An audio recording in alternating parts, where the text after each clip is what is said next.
To implement CAG 2.1 Guideline 5.2, you can follow the following steps.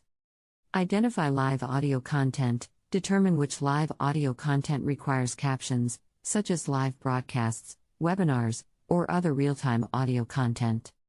Choose a captioning method. Choose a captioning method that is appropriate for your live audio content, such as automatic captions or live captioning provided by a human. Provide captions for all live audio content that are synchronized with the audio content and that provide a complete and accurate representation of all important audio information. Use captioning technology. Use appropriate captioning technology that is compatible with the platform or device being used to deliver the live audio content. This may involve using an automatic captioning service or a human captioner.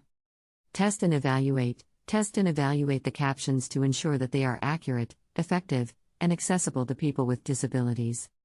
You should also regularly evaluate your implementation to make sure that it continues to meet the needs of your users. Ensure accessibility. Ensure that the captions are accessible to users with disabilities, such as those who use assistive technology, such as screen readers. By following these steps, you can help ensure that your live audio content is accessible to everyone, regardless of their abilities.